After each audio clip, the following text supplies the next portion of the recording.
છેલ્લે સુધી સાંભળજો। આ સાંભળીને તમને તમારું બાળપણ યાદ આવી જાય અને આંખોમાંથી આંસુ આવી જાય તો જરૂર આગળ શેર કરજો અને લાઈક કરજો। અને હા, 90s વાળા લોકોને આ ઘણું પસંદ આવી શકે। બાળપણ જે ક્યાંક રહી ગયું। સાંજનો સમય હતો। એક માણસ પોતાની છત પર એકલો બેઠો હતો। હાથમાં ચા હતી, પણ મન ક્યાંક દૂર પોતાના બાળપણમાં ભટકતું હતું। એને આંખો બંધ કરી અને અચાનક બધું બદલાઈ ગયું। સવારનો દિવસ। ઉઠ બેટા, સૂરજ નીકળી ગયો। માનો અવાજ કાનમાં પડ્યો। એ આંખો અડધી ખોલે, કંબલમાં ફરી છુપાઈ જાય। માં આજે રજા છે। માં ગુસ્સે થાય, પણ થોડા સમય પછી પ્યારથી માથું ફેરવે। ચાલ હવે ઉઠ, નાસ્તો તૈયાર છે। એ દિવસોમાં ઉઠાડનાર કોઈ હતું। શાળાના દિવસો। બેગમાં પુસ્તકો કરતાં વધારે સપના ભરેલા। મિત્રો સાથે રસ્તામાં હસતા જતા।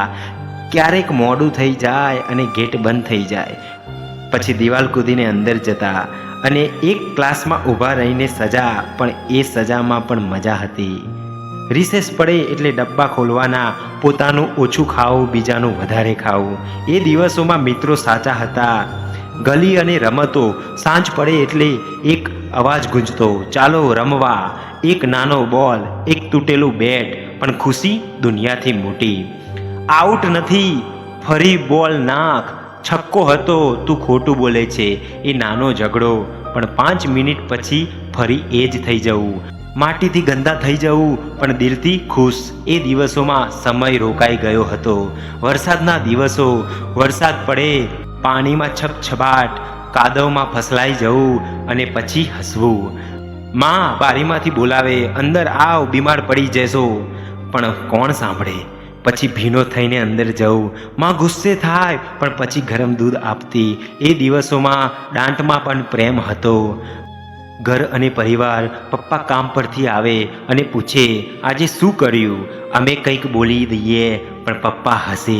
રાત્રે બધા સાથે ભોજન, એક થાળી, ઘણા હાથ, અને પછી મા પાસે સૂઈ જવું। એના હાથ માથા પર હોય અને ઊંઘ આવી જાય। એ દિવસોમાં ઘર એટલે સ્વર્ગ હતું।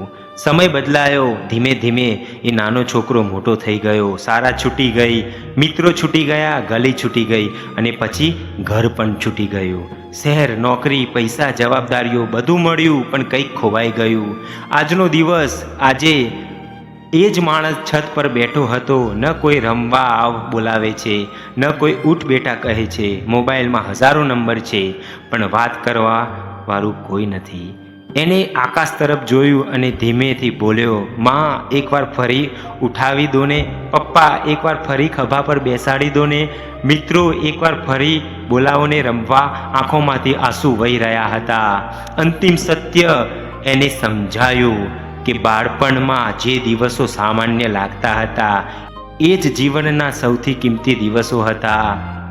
અંતિમ લાઈન।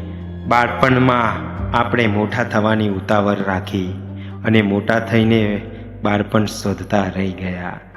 ઘર આજે પણ એ જ છે, પણ એમાં હસતા લોકો હવે નથી રહ્યા। સારું લાગ્યું જરૂર આગળથી શેર કરજો।